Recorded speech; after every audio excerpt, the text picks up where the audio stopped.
बिस्मिल्लाहिर्रहमानिर्रहीम। हमारी तारीख़ में बहुत बड़ा ख़ूबसूरत नाम अब्दुल्ला बिन ज़ैद रहमतुल्लाह अलैह का है। आपने सारी ज़िंदगी निकाह नहीं किया, जवानी गुजर गई, बुढ़ापा आया। एक दिन बेटे हदीस मुबारक पढ़ रहे थे तो इसमें नबी करीम सल्लल्लाहु अलैहि वसल्लम का फरमान पड़ा, जिसका मफ़हूम ये था कि जन्नत में कोई अकेला नहीं होगा जो निकाह की उम्र में नहीं पहुँचा या पहुँचा भी तो किसी वजह से नहीं हुआ और वो मुसलमान ही मरा तो अल्लाह मुसलमान मर्दों और औरतों का जन्नत में आपस में निकाह कर देगा। जब ये हदीस पाक पढ़ी तो दिल में ख्याल आया कि यहाँ तो निकाह नहीं किया तो जन्नत में होना ही होना है, तो जन्नत में मेरी बीवी कौन होगी। दुआ की कि या अल्लाह मुझे दिखा तो सही जन्नत में मेरी बीवी कौन होगी। पहली रात दुआ कबूल नहीं हुई, दूसरी रात भी दुआ कबूल नहीं हुई, तीसरी रात दुआ कबूल हो गई। ख्वाब में क्या देखते हैं, काले रंग की औरत है, हज़रत बिलाल हबशी के देश की रहने वाली, हबशा की देश की, और वो क्या कहती हैं कि मैं मैमूना वलीद हूँ और मैं बसरा में रहती हूँ। पता मिल गया, आंख खुली, हज़रत की तोजत का वक्त था। नवाफिल पढ़े, नमाज फजर बाजमात अदा की और सवारी लेकर हज़रत अब्दुल्ला बिन ज़ैद बसरा गए। वहाँ लोगों ने बड़ा इस्तकबाल किया। हज़रत का नाम ही बहुत बड़ा था। बिठा कर पूछा, हज़रत बताए बगैर कैसे आना हुआ, खैर तो है। आपने पूछा, यार ये तो बताओ यहाँ कोई मैमूना वलीद रहती है। लोगों ने हैरान होकर पूछा, हज़रत आप इतने दूर से चलकर मैमूना वलीद से मिलने आए हैं। आपने फरमाया, क्यों, उससे कोई नहीं मिल सकता। नहीं हजूर, वो तो दीवानी है, लोग उसे पत्थर मारते हैं। हजूर ने पूछा, क्यों मारते हैं। हजूर, काम ही ऐसी करती है, कोई रो रहा हो तो इसे देखकर हंसने लगती है, कोई हंस रहा हो तो रोना शुरू कर देती है। वो उजरत पर पैसे लेकर लोगों की बकरियां चराती हैं। आज भी वो हमारी बकरियां लेकर जंगल में गई हैं। आप आराम फरमाएं, असर के बाद आ जाएगी, आप मिल लीजिएगा। हज़रत ने फरमाया, असर किसने देखी, कहाँ वो किससे मत गई हैं। लोगों ने कहा, हजूर जंगल ना जाए, बहुत खौफनाक जंगल है। आपने फरमाया, बताओ किस तरफ गई है। लोगों ने बताया, आप फरमाते हैं कि मैं निकल गया। आप फरमाते हैं कि जब मैं जंगल गया वाकई खौफनाक जंगल था, जंगली जानवरों की भरमार थी, कदम कदम पर कोई ना कोई चीज़ खड़ी है। आप फरमाते हैं कि कुर्बान जाओ इस औरत की मर्दानगी पर, वो इस जंगल में किस तरह बकरियां चरा रही है। शेरों ने इसकी बकरियों को अभी तक खाया नहीं।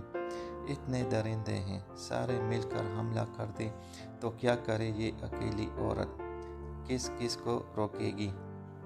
खैर, आप फरमाते हैं कि वो जगह जहाँ लोगों ने मुझे बताई थी, मैं वहाँ पहुँच गया। जब मैं वहाँ पहुँचा तो मंजर देखकर मैं हैरान रह गया। दो हैरान कर देने वाले मंजर थे। पहला, मैमूना वलीद बकरियां नहीं चरा रही थी, बल्कि इस जंगल में जाए नमाज बचाकर नवाफिल पढ़ रही थी।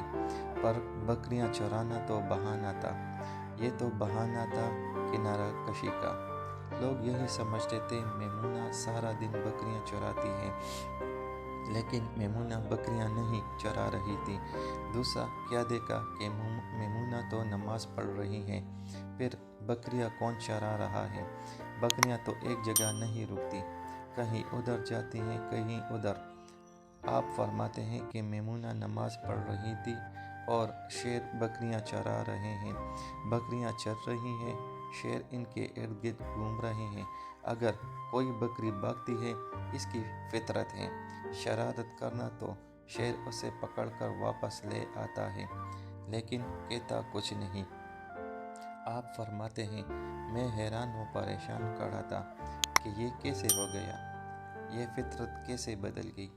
लोग कहते हैं फितरत नहीं बदलती, ये शेरों और बकरियों में यारी कैसे हो गई। आप फरमाते हैं, मैं दंग हैरान परेशान खड़ा हूँ, मुझे नहीं पता कि कब मैमूना वलीद ने नमाज ख़त्म कर दी और मुझे मुखातिब करके कहती है कि ए अब्दुल्ला, मिलने का वादा तो जन्नत में था, आप यहाँ आ गए। आप फरमाते हैं, मैं हैरान रह गया, इससे पहले तो मुलाकात भी नहीं हुई, तो हज़रत मैमूना वलीद को मेरा नाम कैसे पता चल गया। तो आप फरमाते हैं कि मैंने हज़रत मैमूना वलीद रहमतुल्लाह अलैह से सवाल किया, इससे पहले हम मिले नहीं, मुलाकात नहीं हुई हमारी, तो मेरा नाम कैसे पता चला। आपको तो जवाब क्या मिला। हज़रत मैमूना वलीद फरमाती है, अब्दुल्ला, جس اللہ نے رات کو تجھے میرے بارے میں بتایا ہے اسی اللہ نے مجھے آپ کے بارے میں بتایا ہے۔ آپ فرماتے ہیں کہ جس چیز نے مجھے سب سے زیادہ حیران کیا وہ یہ تھا کہ یہ فطرت کیسے بدلی۔ میں نے حضرت میمونہ ولید سے پوچھا، آپ یہ تو بتاؤ، یہ شیروں نے بکریوں کے ساتھ یاری کیسے کر لی؟ یہ تو غذا ہے ان کی، اگر شیر بکریوں کے ساتھ یاری لگائے گا تو کہے گا یہ معاملہ کیسے ہو گیا؟ تو حضرت میمونہ ولید فرماتی ہے، جب سے میں نے رب سے صلح کر لی ہے اس دن سے ان شیروں نے میری بکریوں کے ساتھ صلح کر لی ہے۔ ہم سب بھی صلح کر لیں، یاری لگا لیں، کہیں دیر نہ ہو جائے، رب کے ساتھ اپنا تعلق مضبوط کر لیں۔ کتنے سال گزر گئے، ہم نے کوئی اللہ کی بات مانی لیکن وہ پلا بھی رہا ہے، پلا بھی رہا ہے، دکھا بھی رہا ہے، سنا بھی رہا ہے، صلح بھی رہا ہے، جگہ بھی رہا ہے، نماز پڑھے، اللہ کی یاد میں زندگی بسر کرے، یہی حقیقی کامیابی